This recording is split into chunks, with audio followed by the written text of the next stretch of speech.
I remember we were shown the cartoon version of Animal Farm when we were about like 15, 16. And we were discussing it afterwards about great, communism versus the poor proletariat and all this. And this bloke went, "You lot make me sick. It was just a nice film about some animals." Brilliant. Yeah. What's your take on that, Carl? No, go on. What's your point? Because you can see the irony there, can't you? I haven't seen it. No. If you want to do a serious point, don't use animals. No? Well, I disagree with that because, we're going to get onto literature later, and I think, my favourite is probably Charles Dickens, and I think the greatest story ever told is A Christmas Carol, and there's only one way that could ever be improved, and that is a Muppet Christmas Carol. That's absolutely right, yeah. So, and I think that you could, and I think people could take a lesson from that and maybe do other films with the Muppets. A Muppet Schindler's List. Yeah. I mean, you could make it so moving, couldn't you? Schindler's List in space! Yeah. Well, I think it would certainly help bring that story to a wider audience. I think so. Yeah. A lot of people who, like Carl, who were put off perhaps by the depressing black and white of it, they would suddenly see the Muppets singing and dancing. Miss Piggy's Choice. Miss Piggy's Choice, yeah. Well, have we talked about that? What? About things like that in art as well. Do you think that bringing something so serious to the masses, like films do, things like the Holocaust, and like Sophie's Choice, where she has to choose which child lives and dies. Why does she have to pick? Well, because the Nazis were horrible, nasty, evil people. And which one did she pick? I don't think that's the point. I don't think that's the point. I love the idea that this is not a betting game. No, but I imagine this is like Deal No Deal. It's kind of, you're down to the last two. Which one you're going to go for? Oh, God. But why did you ask which one did she choose? Because even if he'd said the names, Robert and Alison, what difference would it make? You don't know the story. Why is it that because then I'd ask more then. If he said Alison, I'd go, what was it with Alison? What did she have over Robert? That's what films are meant to do. You question it. Whenever I watch a film with Suzanne, I always say at the end, what was going on there? Oh, that's because you're an idiot! Christ! That's because you've just watched Muppet Christmas Carol and you can't understand why a frog's able to talk. I'm all for films with a good storyline. Yeah? Brilliant. That's a perfect point. One extraordinary point. He's gonna follow this up, mate. He's gonna follow this up. He's got something there. He's got something here. Carl, go on then. What's your take on films? Films are really good. You can get lost in them. Right. And you like one with a good story? I mean, whenever anyone asks, it's always the same. It's Elephant Man. It's Kes. Mission Impossible 2. Mission Impossible 2.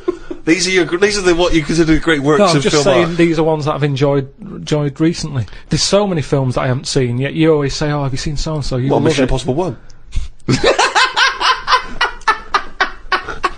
And there's good news for you. 3's out. That's true. One of the most striking art exhibitions that I ever attended, Carl, was an exhibition of outsider art. Something I'm sure you're very familiar with. Outsider art, of course, is work that is made by people who are often institutionalized for mental health problems, or they are just incredibly, the people who aren't in any way part of the art establishment. Well, right up to psychopathic murderers, clinically insane mass murderers would count as outsider art. I went to an outsider art exhibition in New York. It was incredible, and I bought a painting of this guy. He's a chronic schizophrenic, and he paints in tar, like road tar, that he gets from roads, and he paints in that on wood he finds in sort of skips, and it's incredible because it's sort of like scratched in, and it's amazing. And there's this thing of Jesus being helped down off the cross, and you have to study it, but it's there, and it's quite incredible that it's just scratched in this wood by tar. And there's loads of things that I was walking around. Admittedly, I was walking around there going, "This is fucking mental," and James was going, "You've got to stop saying that," because of course some of the people are mental. There was one bloke who done a sculpture of a skull, right? And underneath, it was like a little head with his teeth. Underneath, he'd put a sign that said "real teeth." Where did he get the real teeth from? What I think is interesting about that is how much therapy it provides for these often mentally unstable people, which is another important value of art, of course. People's self-expression, people being able to give a little piece of themselves through their work. Do you not see any value in that? How do you express yourself? Whistle. You whistle. Yeah, I found over Christmas I whistled a lot more than I usually do, and I think that was just freedom. What do you mean freedom? Right, freedom. expand on this point if you would.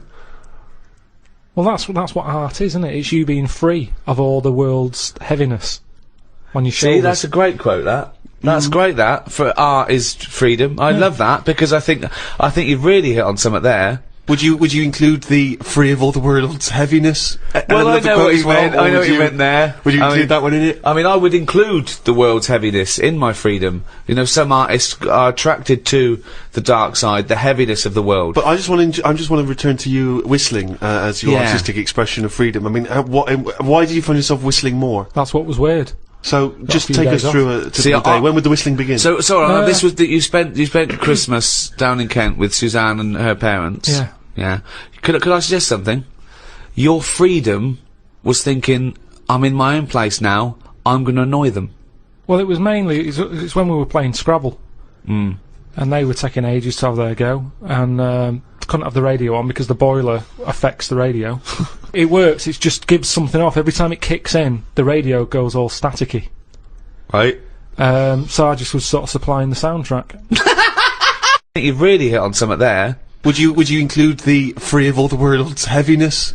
Well, I know what you meant. I know what you meant there. Would you include that one in it? I mean, I would include the world's heaviness in my freedom. You know, some artists are attracted to the dark side, the heaviness of the world. But I just want to return to you whistling as your artistic expression of freedom. I mean, why do you find yourself whistling more? That's what was weird.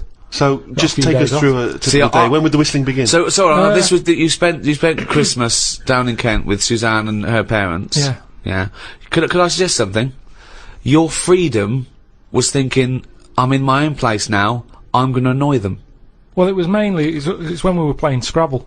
And they were taking ages to have their go, and couldn't have the radio on because the boiler affects the radio. You've got boiler problems down in Kent as well? It works, it just gives something off. Every time it kicks in, the radio goes all staticky. Right. So I just was sort of supplying the soundtrack. And what kind of things would you be whistling? It was like, I just sort of did a whistle medley. It was going from one thing to another. A Wedley. And a man was impressed. She was like, oh, you can whistle, can't you? I was going, yeah. And then she was saying, how loud can you go? I was just doing all different levels. Sorry, this sounds like a scene from One Flew Over the Cuckoo's Nest. The boiler's setting off the radio. I can whistle. Oh, you're good whistling, aren't you? Oh, yeah, Scrabble. Talk about outsider art. I love the fact that Carl's life is like living in a home when you're in your 80s. Yeah. But you felt that this was your way of expressing yourself. I just found it odd, because I don't whistle that much. I think just because I think I'm fed up most of the time when I'm in London. And you don't whistle when you're fed up, do you? Whistling's a happy thing. You never get an angry man suddenly breaking into a Well, whistle. the people who aren't whistling are usually pissed off. But yeah, the bloke who's whistling, it's like, it's the least, he's the least annoyed person in the room when someone's whistling. Same as holding a drill. The only person that noise doesn't annoy is the bloke who's drilling. Everyone else wants to punch his face in. Same with whistling. Whistling, there's no point in whistling. No, there is. No, there's not. The only point to whistling is in a bloke's changing room. Everyone's whistling, going, I'm not looking at your cock. If I'm whistling, I can't be looking at your cock. Anything else, there's no calling a dog, maybe. Calling a dog. It changes the atmosphere. Yeah, it annoys everyone else. Dunno. I mean, our window cleaner was known as, like, you know, that's how you knew he was there. He always whistled. And in the end, he fell off his ladder, broke his front teeth. Oh. Retired. What, because he couldn't whistle? That was it. It was like, Well, yeah, he whistled all the time. Can't whistle, Well, yeah. can't clean windows. It's a bit tragic. Could he take along a whistle? Just pop that in his mouth. Yeah, I suppose he could have done. I didn't think of that. What about a flute? Or a recorder? Not London's burning again. Fucking clean the windows and then fuck off. He didn't really think this through, did he? He retired at the age of 28. And his whole family were bankrupt. With no teeth. Yeah. And just a Why bucket and a squeegee. Why aren't you working, Dad? Because I can't whistle. I can't whistle anymore. And if the day you give up whistling is the day I give up window cleaning.